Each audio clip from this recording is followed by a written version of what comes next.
কৃষ্ণতে অৰ্পিয়া আমি কৰোঁ কৰ্মযত আমি কৃষ্ণৰ ওচৰতে অৰ্পণ কৰি যিমানবিলাক কৰ্ম কৰোঁ কোনে কৈছে সৌন কাৰিকৰী ঋষিসকলে কৈছে আমি যদিও কৃষ্ণতে অৰ্পণ কৰি সকলোবিলাক কৰ্ম কৰোঁ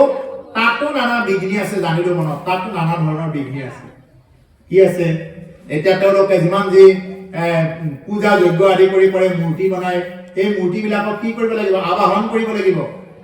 আবাহন কৰিবলৈ কেনেকে বোলে শংখ মাতিছো গদা মাতিছো চক্ৰ মাতিছো পদ্ম মাতিছো এনেকুৱাকে এইবিলাক আবাহন কৰিব লাগিব তেওঁলোকৰ যিমান সংগী থাকে সকলোকে আবাহন কৰিব লাগিব আকৌ আবাহন কৰাই নহয় আকৌ এইবিলাক শুদ্ধ মন্ত্ৰৰে বিসৰ্জন কৰিব পাৰিব লাগিব যদি মন্ত্ৰ যদি শুদ্ধ উচ্চাৰণ নহয় তেতিয়াহ'লে উলটাকৈ দুখে গৈ তেওঁলোকে পাব নহ'লে এইটো কাৰ্যসিদ্ধি নহ'ব এইকাৰণে আমি নামঘোষাত মাধৱ পুৰুষে এইকাৰণে কি বুলি কৈছে সহস্ৰ ভাৱে ও নাজানো আবাহন নাজানো বিসৰ্জন পূজা মন্ত্ৰ নাজানো কিঞ্চিত এতে কেপ ৰমেশ্বৰ দাস ভৈলো চৰণৰ মূৰগতি হাবিবে উচিত আমি গাওঁনে বোলে হে ভগৱান নাজানো আবাহন নাজানো বিসৰ্জন আমি তোমাৰ আবাহন নাজানো আমি তোমাৰ বিসৰ্জন নাজানো পূজা মন্ত্ৰ নাজানো কিঞ্চিত আমি পূজা মন্ত্ৰ একো নাজানো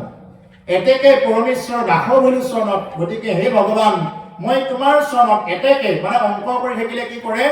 অংক কৰিলে শেষত তিনিটা ফুট দি এটা মানে কি কৰে সমাধান দিয়ে তিনিটা ফুট দিয়া মানে এতেকে বুলি কয় পঢ়াবিলাকে বুজি পাব নপঢ়াবিলাকে বুজি নাপাব অংকৰ শিক্ষকবিলাকে তিনিটা ফুট দিলে তাৰমানে এইটো হৈ গ'ল সমাধান মানে সলিউশন হৈ গ'ল আৰু মানে তিনিটা ফুট দিলে এতেকে সেইকাৰণে কৈছে এতেকে হে ভগৱান এতেকে পৰমেশ্বৰ দাস ভৈলো চৰণত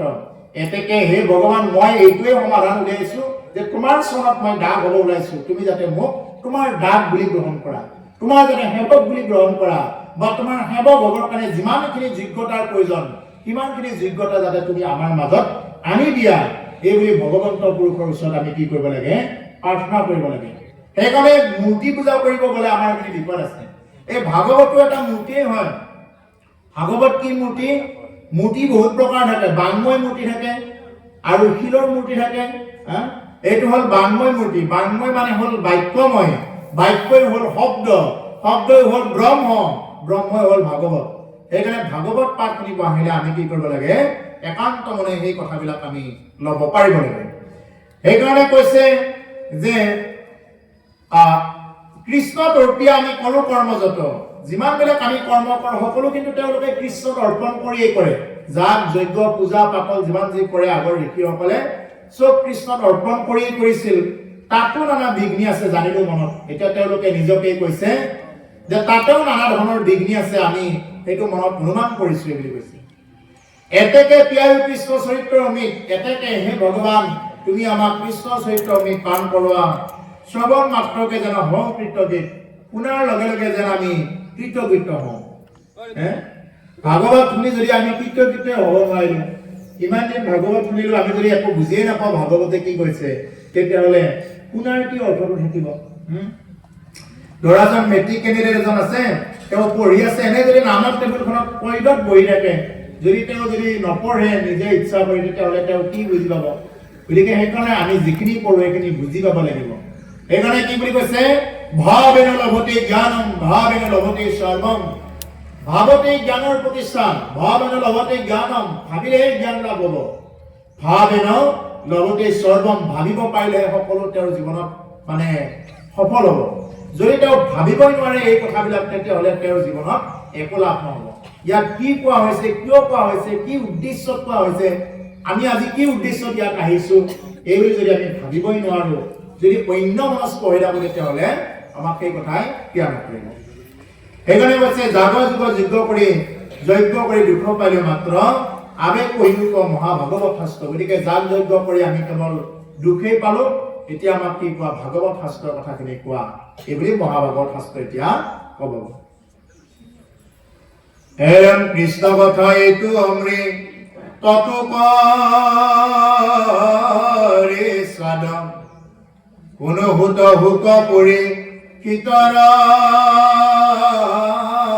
সম্বাদ এৰম জাৰো ঘোঁৰা চলে আতি আকাশৰ পথে অহাগৰা পৃথিৱী নীলায়ে কেৰথে জম্বুৰী পৱতি পৰি শীতম বীৰ তৰুণ কালতে কেনে তেজিলা শৰীৰ ভিত যেন হাতে পিঠি বীৰ ৰাজা যত কৃষ্ণ তভ কত তেন্তে মহাভাগ হৰিস্মৰি জিমতে কৰিলা তনু ত্যাগ কহিলো তাহান জন্ম কুটুম ভাগ কৃষ্ণ কথা এইটো অমৃতটো কৰি চাত কৃষ্ণ কথা এইটো কি কৈছে অমৃতত কৰি উচ্চাৰ আছে বুলি কৈছে প্ৰভু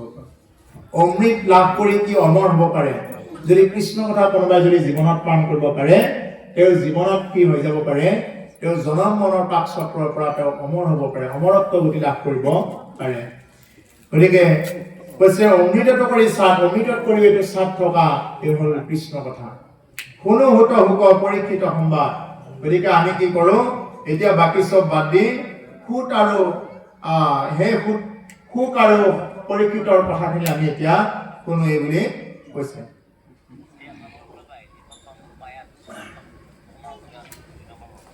যাৰ ঘোঁৰা চলে আতি আকাশৰ পথে ৰজা পৰীক্ষিতৰ ঘোঁৰা আকাশৰ পথেৰেও চলিছিল আকাশী পথেৰেও গতি কৰে কাৰ ৰজা পৰীক্ষিতৰ ঘোঁৰা কোনো হুত হুক পৰীক্ষিত সংবাদ আৰু আমি সেইকাৰণে সুত আৰু পৰীক্ষিত সংবাদ হ'ব সহাগৰা পৃথিৱী যিদিনা একেৰথে যি ৰজা পৰীক্ষিতে গোটেই পৃথিৱী একেখন ৰথত উঠি জয় কৰিছিল পৰীক্ষিতে কি কৰিছিলে যুধিষ্ঠিৰৰ পৰাটো তেওঁ মানে চক্ৰৱৰ্তী ৰজা পাইছিলে উপাধি আকাৰে আনফালে তেওঁ নিজৰ বাহুৰ বলেৰে উঠি তেওঁ চক্ৰৱৰ্তী ৰজা তেওঁ মানে নিজৰ বাহুৰ বলেৰে সমস্ত পৃথিৱীৰ ভিতৰতে ৬৫ সম্ৰাট ৰজা পৰীক্ষিত গতিকে সেইকাৰণে কৈছে এহাগৰা পৃথিৱী যিদিনা সহাগৰা পৃথিৱী একেখন ৰথত উঠি জম্বুদ্বীপৱতী পৰীক্ষিত মহাবীৰ তৰুণ কালতে কেনে তেজিলা শৰীৰ এই জম্বুদ্বীপৰ অধিপতি আছিল ৰজা পৰীক্ষিত মানে আমাৰ এই ভাৰতবৰ্ষখনক জম্বুদ্বীপ বুলি কৈছিল আগতে এই জম্বুদ্বীপৰ প্ৰতি হ'ল মহাৰাজ পৰীক্ষিত তৰুণ কালতে কেনে তেজিলা শৰীৰ তৰুণ কালতে কিয় ইমান কম বয়সতে কিয় তেওঁ শৰীৰ ত্যাগ কৰিব লগা হ'ল এই সম্পৰ্কে কোৱা এই বুলি কৈছে তৰুণ কালত মানে খুব যুৱক অৱস্থাতে কিয়নো তেওঁ শৰীৰ ত্যাগ কৰিব লগা হ'ল ও ভিত যেন হাতে পৃথিৱীৰ ৰাজা যত কৃষ্ণ তভ কত তেন্তে মহাভাগৱতম এৰাম হৰিস্মৰি জিমতে কৰিলা তনু ত্যাগ কহিও তাহান জন্ম হুত মহাভাগ ভিত্ত যেন হাতে পৃথিৱীৰ ৰজাবিলাকে ভিত্ত মানে চাকৰৰ নিচিনাকে থাকে ভিত্ত মানে কৰতলীয়া ৰজা হিচাপত তেওঁলোক আছিলে পৃথিৱীৰ যিমানবিলাক ৰজা আছিলে কৃষ্ণ ভকত তেন্তে মহাভাগৱত ঈশ্বৰ কৃষ্ণৰ তেওঁ পৰম ভকত আছিলে আৰু ৰজা পৰীক্ষিত আছিল মহাভাগৱত গতিকে অন্যান্য ঋষি মুনিসকলে কৈছে যে তেওঁ ইমান মহাভাগৱত তেওঁ ইমান জানে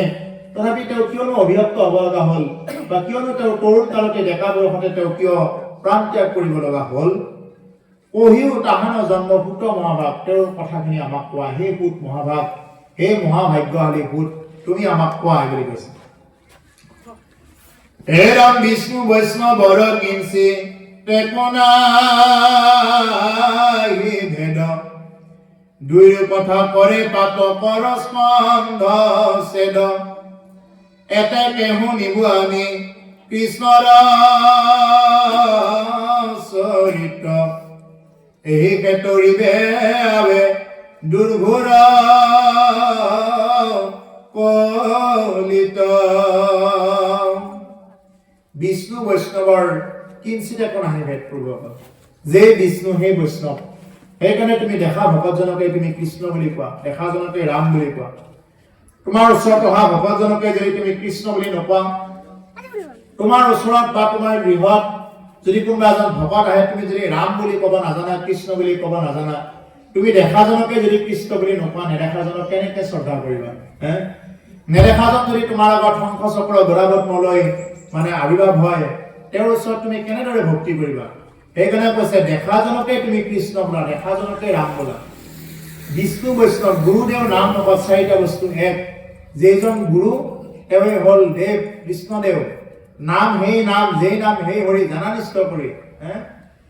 ভকতৰ সংগ নচৰন্ত হৰি। যিজন ভকতে তেওঁৰ নাম লয়, সেই ভকতৰ সংগ তেওঁ কি নকৰে? নাচাৰে। গতিকে সেইকাৰণে যিজন ভকত তেওঁ ভগৱন্তৰ এটা এটা ৰূপ বুলি ধৰা হয়। গতিকে সেইকাৰণে ভকত যদি কেতিয়াবা ঘৰত যায়, তেতিয়াহ'লে ভকতক যদি সাক্ষাৎ পোৱা যায়, তেতিয়াহ'লে ভকতৰ প্ৰতি আমাৰ সম্পূৰ্ণ নিষ্ঠা সন্মান এইখিনি কৰিব লাগে। তেতিয়াহ'লে আমাৰ এইটো ভক্তি সিদ্ধি হ'ব। সেইকাৰণে কৈছে যদি তুমি দেখাজনকে যদি কৃষ্ণ নবোলা, দেখাজনকে যদি ৰাম নবোলা, নেদেখাজন তোমাৰ ওপৰত ক'ৰ পৰা সন্তুষ্ট হ'ব? আমাৰ এটা চবৰ তাৰ আত্মাৰাম আছে, এওঁৰ তাত ৰাম আছে, এই বাবুটোৰ তাত ৰাম আছে, চবৰ ভিতৰতে ৰাম আছে। আমি দেহাটোহে, এইটো আমাৰ দেহাহে, ইয়াৰ ভিতৰত আত্মা কেইটা আমাৰ চবৰে হ'ল সমান। এটা গৰু দুটাত যিটো আত্মা থাকে, ছাগলী দুটাত সেইটো আত্মা থাকে, পাৰ দুটাত সেইটো আত্মা, হাঁহ দুটাত সেইটোৱে আত্মা থাকে। সেইকাৰণে মই আৰু মোৰ শৰীৰটো সম্পূৰ্ণ বেলেগ বেলেগ বুলি কোৱা হয়। ভাগৱত শুনিব আহিলে আমি সেইকাৰণে এই বস্তুটো জানিব লাগে যে হাতখন কাৰ বুলি ক'লে কাৰ বুলি ক'ব? কি বুলি ক'ব উত্তৰটো? হাতখন কাৰ বুলি ক'লে কি বুলি ক'ব উত্তৰটো? মোৰ বুলি ক'ব। হাতখন কাৰ বুলি ক'লে? আমাৰ বুলি ক'লে বহু বচনৰ হ'ব। আমাৰ বহুতৰ নহয়, আপোনাৰে হাত, মোৰ হাত। ভৰিখন কাৰ বুলি ক'লে কি বুলি ক'ব? মোৰ ভৰি। পেটটো কাৰ? মোৰ পেট। হয়নে? কোনোবাই কয় নেকি মই হাত মই ভৰি বুলি কয় নেকি? হয়নে? নকয়। তাৰমানে ময়ে হাত ময়ে ভৰি নহয়, মোৰহে হাত। এই হাতখন, ভৰিখন, পেট, ভৰি এই চববিলাক হ'ল মোৰহে। মোৰ মানে মই কোনে কৈ আছো? মই হলো একোটা আত্মা। বুজি পাইছেনে? এতিয়া আমি সকলোৱে, এতিয়া মই বুলি কওঁতে আমাৰ সকলোকে কৈছো বুজি পোৱাৰ খাতিৰত, যে মই মানে হ'ল, মই হলো এটা আত্মা। আমি নাজানি মিছাতে এই দেহটোৰ কাৰণে দেহৰ ধৰ্মক লৈ মৰি আছো ইমান দিন। দেহৰ ধৰ্মক লৈ জীৱাবোৰে কি খাই ভাল পায়, কানে কাৰ ঘৰৰ কথাবিলাক, কোনোবা এজনে যদি কাৰোবাৰ ঘৰৰ কোনোবা তাৰ কলংকিত চৰিত্ৰৰ কথাবিলাক যদি কোনোবাই কয়, আমাৰ কাণ কেইখনে শুনি খুব ভাল পায়। কোনোবা যদি জাবৰ জোথৰ চাফা কৰে, কয় নেকি আমাৰ চোতালতে গোটেইবিলাক জাবৰবিলাক পেলাই থৈ যাওক বুলি কয় নেকি? নকয়। কিন্তু আমি কোনোবা যদি কাৰোবাৰ পৰ চৰ্চা কৰে, আমি সেইখিনি কিনো কৈছে বুলি কাণখনৰ আকৌ ভালকে কাণখন কোৱাই দিম। কিনো কৈছে, কিনো হ'ল, আৰু অলপ শুনিব পোৱা এনেকুৱা লাগি থাকে, ইমান ৰস। জানিছেনে? এই ৰসটো আকৌ বেলেগৰ ঘৰত গৈ আকৌ একাপ চাহ খাব পাৰিব, এনেকুৱা হ'ল আমাৰ ৰসটো বিলাই যায়। গতিকে সেইকাৰণে সেই ৰসবিলাক আমি যদি নিজৰ ঘৰখন যি চোতালখন বা নিজৰ পদূলি মূৰত যদি আমি জাবৰ জোথৰ পেলাব টান পাওঁ, বেলেগে পেলাই দিলেও গণ্ডগোল হৈ যাব। গতিকে আমিনো নিজৰ অন্তৰখনত আমি কিয় ইমান জাবৰেৰে ভৰ্তি কৰি লওঁ? কাৰোবাৰ কথা, আনৰ সমালোচনা কৰি, কোনোবা ডেকা ল'ৰাৰ কলংকিত কথা, কোনোবা বোৱাৰীৰ কলংকিত কথা, এইবিলাকক লৈ আমি কিয় নষ্ট কৰোঁ? যিমানে আনৰ কথা সমালোচনা কৰিব, যিমানে আন ল'ৰা ছোৱালীৰ কথা বেয়াকৈ পাতি থাকিব, আপোনাৰ নিজৰ ঘৰতে দেখিব সেইখিনি আকৌ বাহ বান্ধিব। গতিকে সেইকাৰণে আনৰ কথা সমালোচনা কৰি থাকিলে এইটো নিজৰ ভিতৰতে আহে। গতিকে সেইকাৰণে যিমান পাৰে আনৰ সমালোচনা কৰাৰ পৰা দূৰত থাকিব লাগে। সমালোচনা কৰাটো খুব ভাল কথা, একদম সহজ কথা, কিন্তু মানে সেইটো নিজৰ ভিতৰত মানে সমালোচনা নকৰাকৈ থকাটোহে হ'ল ডাঙৰ কথা। গতিকে যিমান পাৰে আমি আনৰ সমালোচনা, কোনোবাই কিবা ক'লেও সেইখিনিৰ পৰা কাণত সোপা দি উঠি যাব লাগে। একমাত্ৰ কৃষ্ণ কথা শুনিব লাগে। কৃষ্ণ কথা যদি শুনা যায়, তেতিয়াহ'লে কি কৈছে, যেতিয়া নেকি কৃষ্ণ কথা কৰ্ণ কথাৰে শুনিব, তেওঁৰ ভিতৰৰ আৰু বাহিৰৰ মলিবিলাক পবিত্ৰ হৈ যাব। মাধৱ পুৰুষে নাম প্ৰভাৱ কৈছে, এই কৰ্ণৱতে ভকতৰ ইয়াত প্ৰৱেশী হৰি, দুৰ্বাসনা হৰে মস্তয়, ও জলৰজতে কমল যেহে নহৰত কালে, স্বভাৱতে নিৰ্মল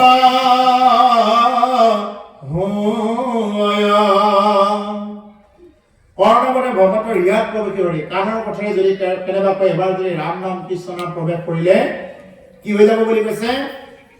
দুৰ্বাসনা হৰে সমস্ত, যিমানবিলাক দুৰ্বাসনা, বেয়া ভাৱ, বেয়া চিন্তা আছিলে, এই সমস্ত বিলাক দূৰ হবই লাগিব যদি কোনোবাই পুনৰ নিচিনাকৈ যদি কৃষ্ণ কথা শুনে। দুৰ্বাসনা হৰে সমস্ত দুৰ্বাসনা হৰণ হৈ যাব। জলৰ যতেক মল যেহেন অখৰত কালে স্বভাৱতে নিৰ্মল হয়। যেনেকৈ পানী লেতেৰা মলবিলাক এই ওপৰৰ পৰা বৈ আহে পাহাৰৰ ঢৌবিলাক তেনেকৈ বৈ আহি বাৰিষা কালত পানীবিলাক লেতেৰা হৈ থাকে কিন্তু খৰালি পৰাৰ লগে লগে এতিয়া শৰৎকাল পৰাৰ লগে লগে পানীবিলাক পৰিষ্কাৰ হৈ গৈছে যেন কোনোবাই ফিল্টাৰ কৰি লৈছে আপুনি খাৱৈটো ভালে চাওক আপুনি ওচৰতে বৈ থকা নদী এটাৰ পিনে চাওক সমস্তবিলাক ফটফটীয়া পানী হৈ আছে পৰিষ্কাৰ কোনে পৰিষ্কাৰ কৰিলে নিজে নিজে পৰিষ্কাৰ হৈছে শৰৎকাল পৰাৰ লগে লগে ঠিক তেনেকুৱা কৈছে যেহেন শৰৎ কালে স্বভাৱতে নিৰ্মল হয় যেনেকৈ স্বভাৱতে এনেই যেনেকৈ নিৰ্মল হৈ যায় ঠিক তেনেকৈ কোনোবাই যদি কৃষ্ণ কথা শুনাৰ দৰে যদি কোনোবাই শুনে তেতিয়াহ'লে তেওঁৰ মন মানসিকতা এনেই পৰিষ্কাৰ হৈ যাব গংগাত গা ধুলে আপোনাৰ বাহিৰখনে পবিত্ৰ হ'ব ভিতৰখন পবিত্ৰ নহয় কিন্তু ভাগৱত গংগাত যদি কোনোবাই গা ধুব আহে তেওঁ ভিতৰে বাহিৰে তেওঁ কি হৈ যাব পাৰে শুদ্ধ হ'ব পাৰে তেওঁ ভিতৰে বাহিৰে পৰিষ্কাৰ হ'ব এই ভাগৱত গংগা যি ঠাইত ভাগৱত পঢ়া হয় সেই ঠাইৰ সমস্ত মানে তীৰ্থবিলাক অৱগাহন কৰে গংগা গয়া কাশী বৃন্দাবন সমস্ত তীৰ্থ আহি তাত স্থাপন হয় ইয়াত মানে অৱগাহন কৰে সেইকাৰণে কি কৰিব নালাগে য'ত নেকি ভাগৱত কথা হয় তাত আমি বাহিৰা কথা আলোচনা আনৰ সমালোচনা এইবিলাকৰ পৰা সেইকাৰণে দূৰত থাকিব দিয়ে সেইকাৰণে সাৱধান সাৱধান বুলি ভাগৱতে সেইকাৰণে কয় প্ৰভুসকল এতিয়া এই তৰুণ কালতে যি নেকি ৰজা পৰীক্ষিতে শৰীৰ ত্যাগ কৰিলে ভিত্তজনক হাতে পৃথিৱীৰ ৰজা ভিত্ত নিচিনাকৈ পৃথিৱীৰ যিমানবিলাক ৰজা আছিল তেওঁলোকে খাটি আছিলে কৰকাতল দিছিলে ৰজা পৰীক্ষিতক কৃষ্ণৰ যিহেতু ভকত তেওঁ কিয়নো তেওঁ তেনেকৈ মৰিব লগা হ'ল এই বুলি কৈছে আৰু শৌন কাৰিকৰী ঋষিসকলে সূত্ৰৰ আগত কৈ আছে যে বিষ্ণু বৈষ্ণৱৰ কথাই যিহেতু আমাৰ মানে ভেদ নাই গতিকে দুয়োৰো কথা পাৰে পাতকৰ কণ্ঠছে দুয়োৰো কথা যদি বিষ্ণুৰ কথাও আলোচনা কৰা হয় যদি বৈষ্ণৱৰ চৰিত্ৰৰ কথাও যদি আলোচনা কৰা হয় তেতিয়াহ'লে পাতকৰ কণ্ঠছেদ কৰি দিব পাৰে মানে পাপ নোহোৱা কৰি দিব পাৰে যদি কোনোবাই কৃষ্ণ নাম ৰাম নাম লোৱাৰ নিচিনা কৰে এতেকে শুনিব আমি কৃষ্ণৰ চৰিত্ৰ এতেকে আকৌ কৈছে এতেকে আমি কৃষ্ণৰ চৰিত্ৰৰ কথা শুনিম এইকে তাৰিবে আমি দুৰ্ঘুৰ কলি কিহে তাৰিব পাৰে এই নামেহে তাৰিব পাৰে ও ৰাম নাম কি মধুৰ প্ৰভুৰ নাম কি মধুৰ ও মধুময় হৰিৰ নাম মন প্ৰাণ কৰে জোৰ মন প্ৰাণ কৰে জোৰ ৰাম নাম কি মধুৰ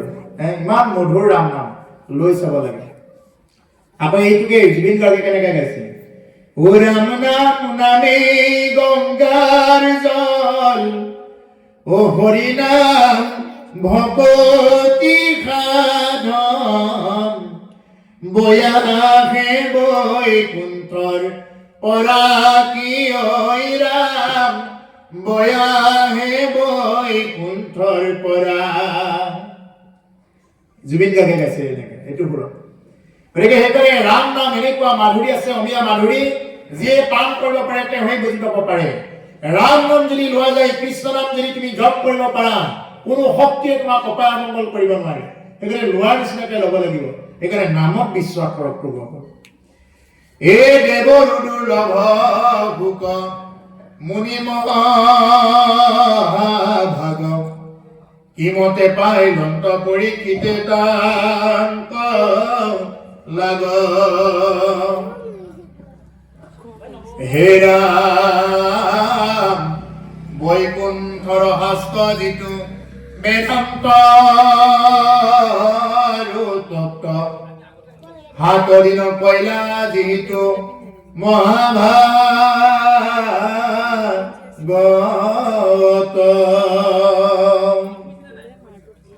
দেৱৰ দুৰ্লভ হুকমুনি মহাভাগ দেৱৰ দুৰ্লভ হুকমুনি কিমতে পাইলন্ত পৰীক্ষিত দান কলাক কিমতে পৰীক্ষিতে লাভ পালে এইটো কৈছে কিমতে লাভ পালে এইটো কৈছে যে হুকমুনিৰ নিচিনা এগৰাকী গুৰু পৰীক্ষিতে যে লাভ পাইছে এইটো পৰীক্ষিতৰ জীৱনৰ সৌভাগ্য মই সেইকাৰণে অলপ ৰাখি দিছো সেইকাৰণে মই এইটো মানে বচা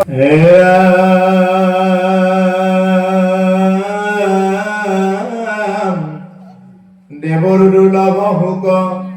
মুনি মহাভাগ কিমতে প্ৰথমতে পাইলন্ত পৰীক্ষিতে তান কলাগ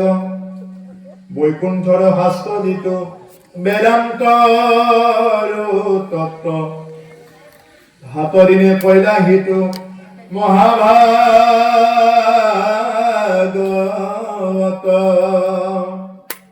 দেৱৰ দুৰ্লভ শুকমুনিক লগ পোৱাটো দেৱতাকে লগ পোৱা যায় কিন্তু শুকমুনিক লগ পোৱাটো বহুত টান কথা যে পৰীক্ষিতে যে মৃত্যুৰ সময়তো শুকমুনিৰ নিচিনা এগৰাকী গুৰুক লাভ কৰিলে ইয়াৰ এটা নিশ্চয় কাৰণ আছে গতিকে আমাক কোৱা সেই গুৰুদেৱ এইবুলি সোণকাৰী কৰি ঋষিসকলে শুকমুনিক কৈ আছে বৈকুণ্ঠৰ হাস্ত যিটো বেদান্তৰ তত্ত্ব হাতদিনে কয়লা সেইটো মহাভাগৱত এটা বৈকুণ্ঠৰ হাস্ত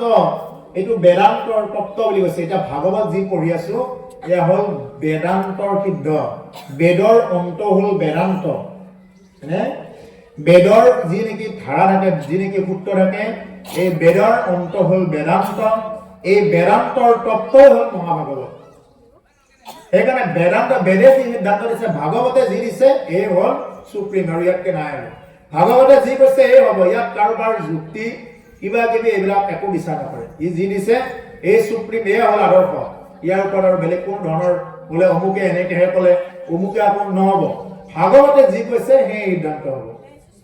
সাতদিনে কয়লা সিটো মহাভাগৱত 7 দিন কি কৰিছে এই মহাভাগৱতৰ কথাখিনি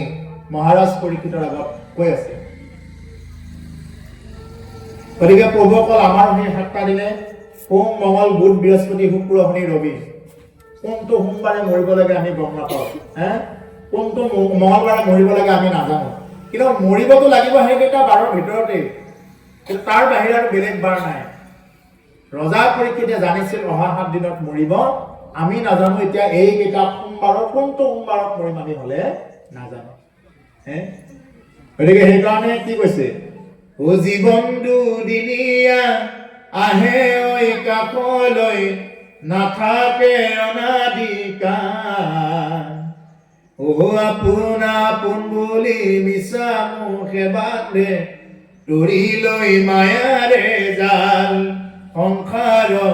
তৰি লৈ মায়াৰে জাল খুব সুন্দৰ জুবিন গাৰ্গে গাইছে গৈছে ইমান দেহতত্বৰ গীত গাইছে নহয় টকাৰী গীতৰ পৰা আচৰিত তেওঁ যদি নাগালেহেঁতেন এইবিলাকে প্ৰাণে পাই নুঠিলেহেঁতেন কি সুন্দৰকৈ গাইছে হেৰি জীৱন দুদিনীয়া আহে হৈ যাবলৈ নাথাকে অনাদিকাল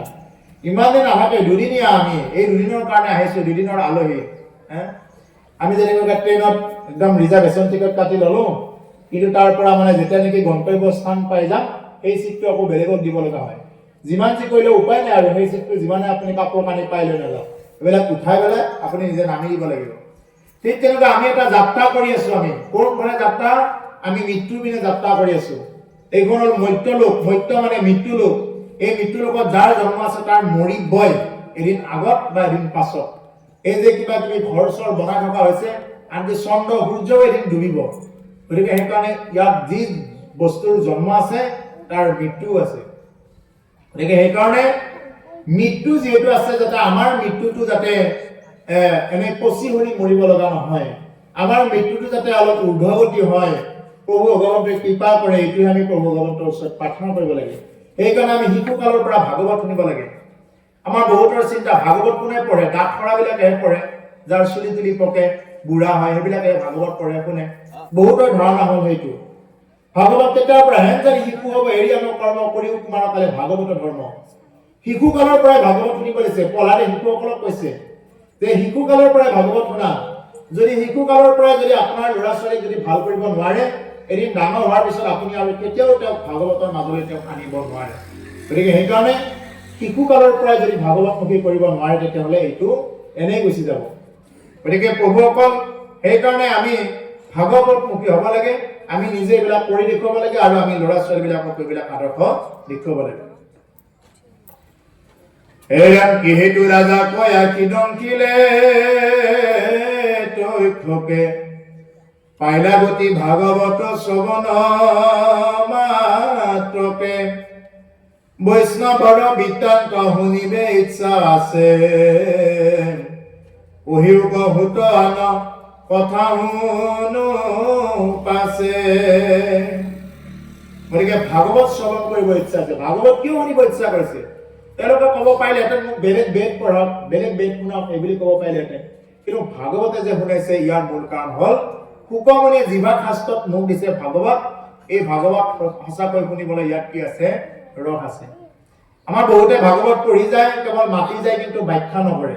ব্যাখ্যা নকৰিলে তাৰ পৰা কি বুজি পাব? ব্যাখ্যা নকৰিলে তাৰ পৰা একো বুজি নাপাব। আৰু ব্যাখ্যা কৰিব লাগিলে যিজনে ব্যাখ্যা কৰিব তেওঁ নিজে শৰণাপন্ন হ'ব লাগিব। তেওঁ যদি শৰণ নহয় তেওঁ ক'ৰ পৰা ব্যাখ্যা কৰিব? তেওঁ নিজে শৰণ ল'ব লাগিব। ভাগৱতত কেৱল শৰণৰ কথা কৈ আছে। সেইকাৰণে শৰণীয়া ভজনীয়া ব্যক্তিয়ে ব্যাখ্যা কৰিব লাগে, আৰু সেই ব্যাখ্যা কি কৰিব লাগে? শ্ৰৱণ কৰা মাত্ৰকে জীৱৰ গতি হয়। যদি ভাগৱত পঢ়াজনে নিজেই যদি শৰণ নলয়, ভাগৱত পঢ়াজনে নিজেই যদি যিকোনো কৰ্মত আগবাঢ়ি গৈ থাকে, তেতিয়াহ'লে আনক কি ব্যাখ্যা কৰি শুনাব? গতিকে সেইকাৰণে কৈছে যে বৈষ্ণৱৰ বৃত্তান্ত শুনিব ইচ্ছা আছে, কহিও বহুত আনৰ কথা শুনিব আছে। গতিকে বৈষ্ণৱৰ বৃত্তান্ত শুনিব লাগিলে কাৰ পৰা শুনিব লাগিব? বিষ্ণু ভকতৰ পৰা শুনিব লাগিব। নহ'লে যদি যেনেকে এনেকে যদি শুনা যায়, তেতিয়াহ'লে এনে যদি পঢ়ি থকা যায়, যেনিবা নামত এনে পঢ়ি আছো আৰু পঢ়িব লাগে পঢ়ি আছো,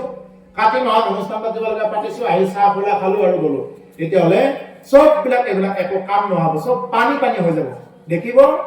এই শাস্ত্ৰৰ এই আসনৰ পৰা কৈছো পানী পানী হৈ যাব চব। এই যদি এনে যদি শুনি থকা যায়, এনে শুনিলো আৰু এনে কাতি মহীয়া পাত চাহ কাপ খাব আহিলো, কোনে কিহেৰে চাহ দিছে এইবিলাক আলোচনা কৰি আছো। আজি প্ৰসাদ কোনে কিমান দিলে, এক মুঠা দিলে নে দুই মুঠা দিলে, ঘৰলৈ টোপোলা বান্ধি বান্ধি লৈ যোৱা। এই জাত ভকতক হ মানে ভোজ খোৱা, ক মানে ক'ত কি আছে বিচাৰি ফুৰা, ত মানে তালি টোপোলা বান্ধা বুলি কব। ভকত কি? ভ মানে ভৱ বিমোচন, ভৱ সংসাৰখনৰ পৰা কেনেকে মোচন হ'ব পাৰি। ক শব্দে কেৱল কৃষ্ণ ভকতি, ত শব্দে তৰণৰ উপায় শৰণ, তৰণৰ উপায় শৰণৰ মাধ্যমৰ কথা যিয়ে ব্যক্ত নকৰে, তেওঁ এইবিলাক ভকতিৰ দ্বাৰা একো কাম নহ'ব। এৰাম হেন শুনি হুতে বিনাৱন্তয়বনত, আমি অকুলিন হেন আছিল মনত, তোমাখাৰ প্ৰশ্নে ভৈল আজি কি পবিত্ৰ, শুনা যেন জানো কহ কৃষ্ণৰ চৰিত্ৰ, সাৱহেকে কথা কোনে কহিবে স্বৰূপে, যেন পক্ষী উদয় পাখাৰয় অনুৰূপে, সেইমতে যত মান লৱে মোৰ মতি, বৰ্ণাইবে কৃষ্ণৰ লীলা তোমাক সম্প্ৰতি। হেন শুনি সুতে বিনাৱন্ত অৱনত, হেন জানি সুতে কি কৰিছে? অৱনত হৈ বিনাইছে। সুতমুনি এতিয়া কৈছে আমি অকুলিন হেন আছিল মনত, আমি অকুলিন বুলি মনতে ভাবি আছিলো। যেতিয়া ব্ৰহ্মৰ্ষিসকলে, যিমান সিদ্ধ ঋষিসকল আছে, ঋষিসকলে যেতিয়া নেকি তেওঁক কৈছে যে হে সুত, তোমাৰ পৰা ভাগৱত শুনিম এই বুলি যেতিয়া কৈছে, সুতমুনি নিজকে চিন্তা কৰিছে যে মই আগতে ভাবি আছিলো যে মই অকুলিন, মই জাতিত পিছপৰা এই বুলি ভাবি আছিলো, এই বুলি কৈছে। তোমাখাৰ প্ৰশ্নে হলো আজি কি পবিত্ৰ, তোমালোকৰ প্ৰশ্নত আজি মই পবিত্ৰ হৈ গলো, এই বুলি কোনে কৈছে? সুতমুনিয়ে কৈছে। এইটো কোনে কেতিয়া কিয় কৈছে জানিব লাগিব। সুতমুনিয়ে কাক কৈছে? সৌনক আদি কৰি ঋষিসকলৰ আগত কৈছে যে তোমালোকে আজি মোক যি নেকি প্ৰশ্ন কৰিলা, এই প্ৰশ্ন মই শুনি অতি পবিত্ৰ হলো। শুনা জানো জানক কহো কৃষ্ণৰ চৰিত্ৰ, মই যিখিনি জানো সেইখিনি কৃষ্ণৰ চৰিত্ৰ তোমালোকৰ আগত কম শুনা, এই বুলি কি কৈছে? সুতে সৌনক আদি কৰি ঋষিসকলৰ আগত কৈছে। সাৱহে কথা কোনে কহিবে স্বৰূপে, ইমান শেষ কৰি কোনেনো ক'ব পাৰে, যেন পক্ষী উৰৈ পাখাৰ অনুৰূপে, যেনেকৈ পক্ষীবিলাক উৰে পাখাৰ অনুৰূপে। আমাৰ পাৰ চৰাইটোৱে যদি ইগলক চাই যদি ভাবে বোলে ময়ো উৰো ইগলৰ নিচিনাকে, উৰিব পাৰিবনে? এই ঘৰৰ মুধাটোৰ পৰা আৰু বেছি ওপৰলৈ যাব নোৱাৰে। পাৰ চৰাই যিখিনি শক্তি সেইখিনিহে উৰিব, এটা ভাটৌ চৰাই যিখিনি শক্তি সেইখিনিহে উৰিব, তাৰ পৰা ওপৰলৈ যাব নোৱাৰে। ঠিক তেনেকুৱা প্ৰভুসকল সুতমুনিয়ে কৈছে সৌনকাৰী ঋষিসকলক যে মোৰ যিখিনি সামৰ্থ্য, এই সামৰ্থ্য অনুসৰিহে মই আপোনালোকৰ আগত এই ভাগৱত কথা ব্যক্ত কৰিম। মোৰ সামৰ্থ্যৰ বাহিৰত মই আপোনালোকক এই ভাগৱত কথা ক'ব নোৱাৰো। সেইমতে যত মানে লয় মোৰ মতি, বৰ্ণাইব কৃষ্ণৰ লীলা তোমাক সম্পত্তি, আৰু সেইমতে মই তোমালোকৰ আগত কৃষ্ণৰ গুণ লীলা মই বৰ্ণাম, এই বুলি কৈছে। ও গ্ৰাম্য কথা কথনে মলিন বাণী, তাক শুদ্ধ কৰো কৃষ্ণ কথা কানি, এ ৰাম কৃষ্ণ চৰিত্ৰ জগত মোৰ মহালাভ আছে কৃষ্ণৰ কীৰ্তনে জাতি অজাতি নবাছে গ্ৰাম্য কথা কথনে মলিন হয় বাণী যদি আমি গ্ৰাম্য কথা পাতি থাকো কাৰ ঘৰত কি হ'ল গৰু কেইটা ছাগলী কেইটা হাঁহ কেইটা এইবিলাক যদি কথা পাতি থাকো এইবিলাক কথা যিমানে পাতিব বাণীবিলাক মলিন হৈ যাব যিখন মুখেৰে কেৱল বাহিৰা কথা কৈ থাকে যিখন মুখেৰে মদ চেৰে পানী কৰি খাই থাকে সেইখন মুখেৰে আশীৰ্বাদ কিয় অভিয়াপ দিলেও কামত নাহে গতিকে আশীৰ্বাদ দিব পৰা মুখ হ'ব লাগিলে তেওঁ কোনোদিন তেওঁ মাদক দ্ৰব্য খাব নোৱাৰিব মাছ মাংসৰ পৰা তেওঁ বহুত আমাৰ আঁতৰত দূৰত থাকিব লাগিব তেতিয়া সেইখন মুখেৰে আশীৰ্বাদ দিলে কাম কৰিব নহ'লে সেই আশীৰ্বাদ এনেই হ'ব এইবিলাক কোনো কাম নকৰিব আশীৰ্বাদ নহয় তেওঁ অভিয়াপ দিলেও কাম নকৰিব সেইকাৰণে মুখ বাণী শুদ্ধ যিকোনো বাণী কোৱা যিকোনো কথা কোৱা এইবিলাকৰ পৰা সন্তসকল ভক্তসকল এইকাৰণে দূৰত থাকিব লাগে যিকোনো কথা কোৱা যিকোনো ধৰণৰ কথা ক'ব পাৰিলে বুলি আমাৰ সমালোচনা কৰি থকা আমাৰ বেয়া গুণ গাই থকা এইবিলাক কথাৰ পৰা যিমান পাৰি দূৰত থাকিব লাগে সেইকাৰণে কৈছে গ্ৰাম্য কথা কথা মলিন হোৱা বাণী তাকো শুদ্ধ কৰোঁ কৃষ্ণক বখানি কৃষ্ণ কথা বখানিলেহে কৃষ্ণ কথা ক'লে বা শুনিলেহে কি হ'ব এইবিলাক শুদ্ধ হ'ব নহ'লে তেনেকুৱা বাণী কেতিয়াও শুদ্ধ নহয় মানুহৰ বাণী আছে অন্য চৰাই চিৰিকটিবিলাকৰ কি আছে ধ্বনি আছে চৰাই চিৰিকটিবিলাকে কেনেকৈ ধ্বনিৰেহে তেওঁলোকে কি কৰে কথাবিলাক মানে ইটো সিটো আদান প্ৰদান কৰে আৰু মানুহে বাণীৰ দ্বাৰা কথাবিলাক আদান প্ৰদান কৰা হয় আমাৰ বাণী আছে বাণীৰ মাধ্যমত আমি কি কৰিব পাৰোঁ ক'ত কি হৈ আছে এই কথাবিলাক আমি ল'ব পাৰোঁ সেইকাৰণে প্ৰভুসকল আমি যাতে পশু পক্ষীৰ নিচিনা হৈ থাকিব লগা নহয় পশু পক্ষীৰ নিচিনা যদি হোৱা যায় মানুহ হৈ যদি পশুৰ নিচিনা আচৰণ কৰা যায় ইয়াতকৈ আৰু দুৰ্ভগীয়া কোনোবা থাকিব এই মনুষ্য জন্ম এইবাৰেই প্ৰভুসকল ইয়াৰ পিছত আৰু যে পাম আৰু যে এই স্বৰ্গত জন্ম গ্ৰহণ কৰি আকৌ এদিন এনেকুৱাকে ভাগৱত পাঠ শুনিম আকৌ কেতিয়াবা এনেকুৱাকে লগ হ'ম এইবিলাক আশা আৰু বাদেই দিয়ক এতিয়াই ভক্তি কৰিব গ'লে ভাগৱত কথা শুনা মানুহৰ অভাৱ এতিয়াই এইখিনি অভাৱৰ আমি দেখা পাইছোঁ ইয়াৰ পিছত আৰু এদিন আহিব ইয়াৰ পিছৰ যিটো চাম আহিব লাহে লাহে যিটো চাম এনেকুৱাকে কেইটামান জেনেৰেশ্যন যোৱাৰ পিছতে এদিন কৃষ্ণ কথা ক'লে কোবাব খেলিব মানুহে আৰু যিয়ে ভক্তি কৰিব তেওঁ মনে মনে ঘৰতেই ভক্তি কৰিব কাৰোৰ আগত ক'ব নাহে সেইদিনা কোনো জীৱৰ মুক্তিয়েই নহ'ব গতিকে সেইকাৰণে এতিয়াই যদি এই জন্মতে যদি কৃষ্ণ কথা কৃষ্ণ ভক্তি যদি কোনোবাই কৰি ল'ব নোৱাৰে আকৌ এদিন জন্ম পাম আকৌ এদিন এনেকুৱাকে ইমান সুন্দৰ স্বৰ্গত জন্ম পায় হাই কাজিয়া নাই ইমান সুন্দৰ এটা এলেকাত জন্মগ্ৰহণ কৰি আকৌ এদিন ভাগৱত শুনিম দে আকৌ এদিন ভকত হ'ম দে এই আশা আৰু বাদে দিয়ক থৈয়ে দিয়ক এইবিলাক কথা সেইকাৰণে সময় থাকোঁতে এই জন্মতে যিমানখিনি আয়ুস আছে এই আয়ুসখিনি যাতে আমি বৃথাতে নেপেলাওঁ বেচেৰা বুলি কওঁ সেইসকলক বেয়াই লাগে যিসকলে কেৱল ঘৰ বান্ধা কেৱল গাড়ী লোৱা ঘোঁৰা লোৱা এইবিলাকতে ব্যস্ত হৈ আছে যিয়ে নেকি ৰাম নাম লোৱা নাই কৃষ্ণ নাম লোৱা নাই মৰিলে কি লৈ যাব মৰিলে কি লৈ যাব লগততো একো লৈ যাব নোৱাৰে তেওঁলোকে এই যিমানবিলাক ধন আছে এইবিলাক ধন ইয়াতেই পেলাই থৈ যাব লাগিব চব ধন ইয়াতেই পেলাই থৈ যাব লাগিব মৰিলে কি লৈ যাব একো লৈ যাব নোৱাৰে গতিকে সেইকাৰণে প্ৰভুসকল তেওঁলোকক বেয়া লাগে যিসকলে নেকি এবাৰো কৃষ্ণ কথা শুনিবৰ কাৰণে চেষ্টাই নকৰিলে জীৱনত ৰাম নাম লোৱাৰ কাৰণে চেষ্টা নকৰিলে সাধু ভকতৰ সংগত যিসকল নাহে মৰাৰ পিছত কি লৈ যাব সুধা চব সুধা হৈ যাব তেওঁলোকৰ একো নাযায় লগত যিমানেই তেওঁ ইনকাম নকৰক যিমানেই যি নকৰক সেইকাৰণে প্ৰভুসকল ইনকাম কৰিব নালাগে বুলি কোৱা নাই যিমান যি ঘৰ বান্ধিব লাগে সকলো কৰিব লাগে কিন্তু আপুনি পদুম ফুলৰ পাতটো বা কলি ফুলৰে হৈ থাকিব লাগে পদুম ফুলৰ পাত যেনেকুৱাকে পানীতেই জন্ম বোকাতেই জন্ম তাৰ গাত বোকা আৰু পানী লাগি নাথাকে আমিও সংসাৰৰ মায়া মোহৰ মাজতেই জন্ম আমাৰ গাত যাতে মায়াই মোহে যাতে লাগি নাথাকে আমি তাৰ পৰা অলপ মুক্তভাৱে চলিব লাগে এই হ'ল ভাগৱতে এইটোৱে কৈছে তুমি গোটেইবিলাক বাদ দি সাধু সন্যাসী হৈ থাকা এইবুলিও কোৱা নাই তুমি গৃহ সন্যাসী হোৱা গৃহত থাকি তুমি কৃষ্ণ নাম ৰাম নাম লোৱা যদি ৰাম নাম নোলোৱা ইয়াতকৈ আৰু দুৰ্ভগীয়া কি হ'ব পাৰে কি লৈ যাবা তুমি যোৱাৰ সময়ত যোৱাৰ সময়ত যেনেকৈ আহিছিলা তেনেকৈ সুধা হাতে তুমি গুচি যাব লাগিব গতিকে সেইকাৰণে প্ৰভুসকল ইয়াৰ পিছত আকৌ যে এদিন ভক্তি কৰিম কলিযুগৰ এইটো আমাৰ প্ৰথম খোজহে এইটো প্ৰথম চৰণ এইটো কলিযুগৰ ইয়াৰ পিছত আৰু বহুত দুৰ্দশা তেনেকুৱাকৈ হ'ব গৈ আছে এইবিলাকৰ পৰা কোনো গতি নাপায় গতিকে সেইকাৰণে সময় থাকোঁতে যাতে আমি কৃষ্ণ নাম ৰাম নাম লৈ যাতে আমি নিজৰ কল্যাণৰ কাৰণে নিজৰ আত্ম কল্যাণৰ কাৰণে যাতে আমি অলপ চিন্তা কৰোঁ কৃষ্ণ চৰিত্ৰত মোৰ মহালাভ আছে কৃষ্ণৰ কীৰ্তনে জাতি অজাতি নবাছে কৃষ্ণৰ কীৰ্তন কৰিব গ'লে জাতি অজাতি নাবাছে মই ভাগৱতৰ আৰম্ভণিতে কৈছো এই ভাগৱত শুনিব আহিলে ইয়াত জাতি অজাতি নাবাছে তুমি কোন কুলত জন্মগ্ৰহণ কৰিছা তুমি উচ্চ নে নিচ এইবিলাক কোনো ধৰণৰ বিচাৰ নকৰে ক'ত কি খাইছা তোমাৰ সেইবিলাক একো বিচাৰ নকৰে খালি বিচাৰ কৰিব চব মানুহ চব আত্মা ভাগৱতে তাকেইতো কৈ আছে ভাগৱতৰ ওচৰত আহা ভাগৱতে সেই সিদ্ধান্ত দিব কিন্তু কি জানে যেনেকৈ কোনোবা এজন যদি নজনা মানুহক এখন চেক লিখি যদি তেওঁৰ হাতত দিয়া যায় তেওঁতো এখন কাগজ বুলি ধৰি থাকিব তেওঁতো বেংকত যাব নাজানিবই বেংকত গ'লে পইচাটো মোকলাই আনিব পাৰিব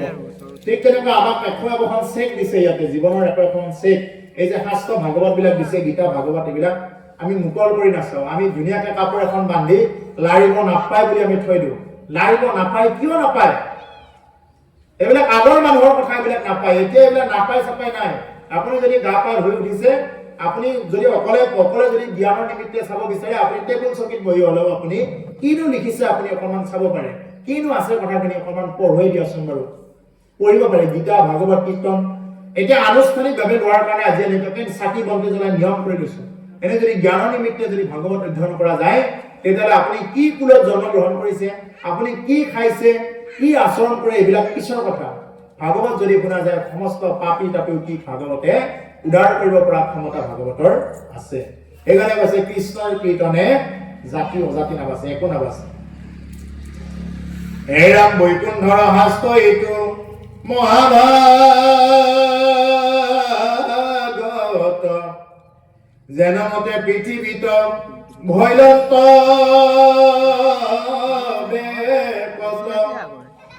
এৰম জীবতে পড়িলা হাস্ত ব্যাপকৰ্বজনয়ে প্ৰথমে হৰি কসমৰে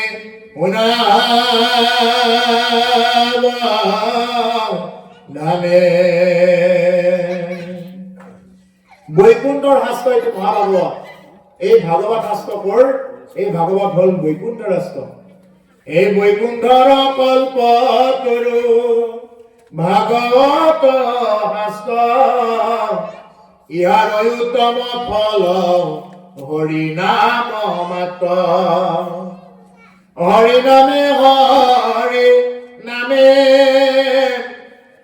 নামে গতি হৰি নামে ভকতৰ কেৱলে ভকতি সেইকাৰণে হৰি নামে গতি হৰি নামে কেৱল ভকতৰ গতি হ'ল কেৱল হৰি নাম আমাৰ ইয়াতে চলিবৰ কাৰণে যেনেকুৱাকে আমাক এই ধনটো লাগে এই পিছলাই দিয়া ধনটো লাগে এই ধনটো নহলে আমি যদি চাৰগাঁও চকত গৈ কওঁ বোলে একাপ চাহ দিয়কচোন আমি গোটেইকেইজনে খাব বিচাৰিছো খুৱাবনে নোখোৱাই কি ধন লাগিব এই ধনটো লাগিব পিছলাই দিয়া ধনটো আমি খৈৰাবাৰীত গৈ যদি আমি চাহ খাব বিচাৰো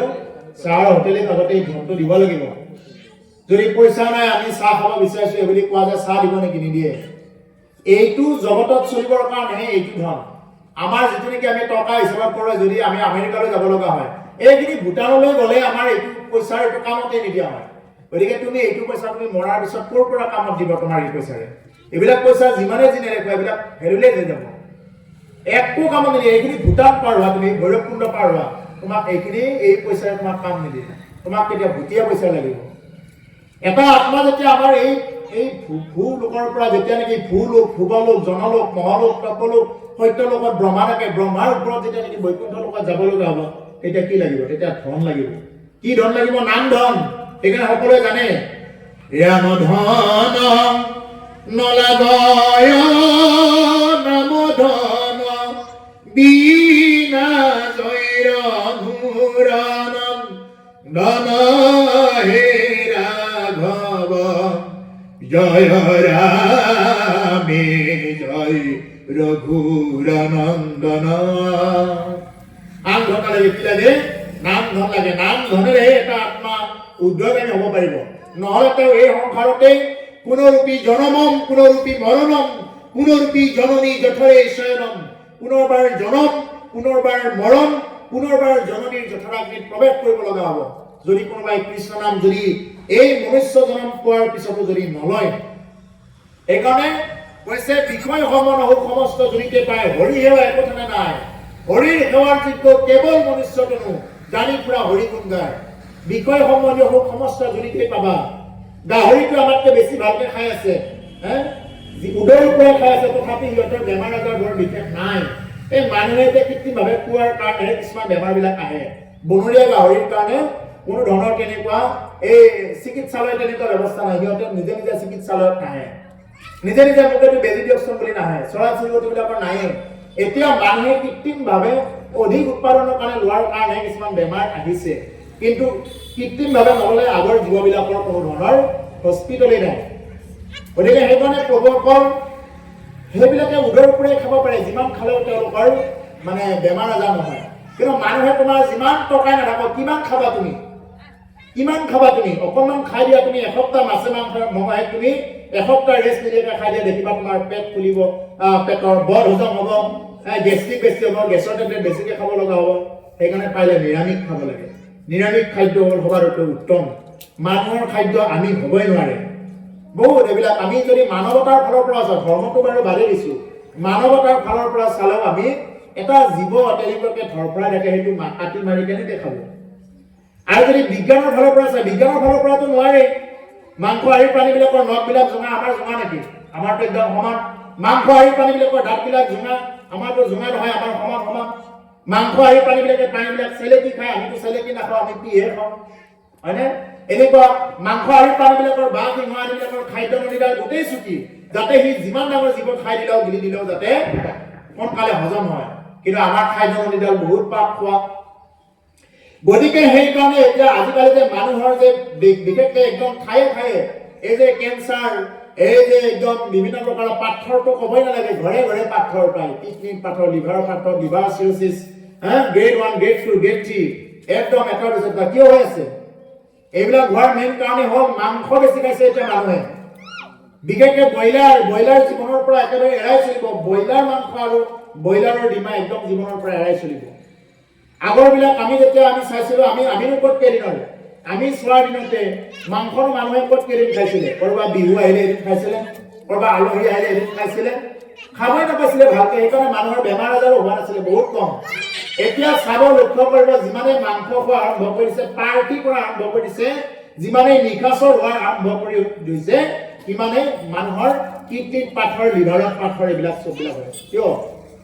এইবিলাক হ'ল নমনাৰ কাৰণ প্ৰকৃতিৰ নিয়ম নামানিলে তাৰ পৰা ফল ভুগিবই লাগিব ইয়াত কোনো তোমাক ভগৱানে কোনো দেৱ দেৱতাই ৰক্ষা কৰিব নোৱাৰে ভগৱানে বিধান দিছে সেই বিধান যদি নামানি তুমি প্ৰকৃতিৰ ওলোটাকৈ চলা তেতিয়াহ'লে তোমাক কোনেও ৰক্ষা কৰিব নোৱাৰিব সেইকাৰণে আজিকালি প্ৰায় ঘৰে প্ৰতি একদম প্ৰায় ভাগতে পেট ফলা এটা নহয় দুটা এনেকৈ আছেই তাৰমানে বিচাৰ কৰি পাবা আগতে একদম একদম গাঁৱৰ মূৰত আছিল এজনৰ গোটেই মানুহে বিচাৰ ল'ব গৈছিল আচৰিত হৈ আজিকালি মানুহে বিচাৰ ল'ব নাহে কিডনীত পাথৰ হোৱাটো এটা সামান্য কথা নিচিনা হৈ গ'ল এতিয়া এনেকুৱা এটা পৰিস্থিতি আহিছে বিজ্ঞানে কোৱা মতে এই কেঞ্চাৰবিলাক এনেকুৱা হ'ব গৈ আছে এটা সামান্য বুলি ল'ব এতিয়া সামান্য এটা কিয় এইবিলাক মানুহে নাখাবলগীয়া খাইছে য'ত যাব লাগে ক'ত নাযায় যি চিন্তা কৰিব লাগে তাত চিন্তা নকৰে মানুহে আকৌ এডাল ব্ৰেচলেট পিন্ধি লয় হাম দেহি সুধৰেংগে বুলি ব্ৰেচলেট এডাল পিন্ধি লয় মানে মই কেতিয়াও সুধৰণীয়ে নহওঁ চাব উদীয়মান যুৱকসকলে পিন্ধি লয় এডাল ব্ৰেচলেট পিন্ধি লয় হাম নেহি সুধৰেংগে তাৰমানে মই কোনোদিন সুধৰণী নহওঁ তুমি যিমানেই নোকোৱা কিয় এইটো অহংকাৰী শব্দ হয়নে নহয় এইটো অহংকাৰী শব্দ মই কেতিয়াও সুধৰণী নহয় গতিকে আপোনাৰ ভাৱে যদি এই বিষয়ত যদি আগভাগ নলয় তেতিয়াহ'লে উদীয়মান যুৱক যুৱতীসকলক যদি ভাগৱত পাঠলৈ যদি নানে তেতিয়াহ'লে তেওঁলোক কেতিয়াও শুদ্ধ নহ'ব গতিকে প্ৰভুসকল ইমান সময় আপোনালোকৰ মাজত যি ভাগৱত পাঠ ব্যাখ্যা কৰিলোঁ এতিয়া আমাৰ সমাপ্ত হৈছে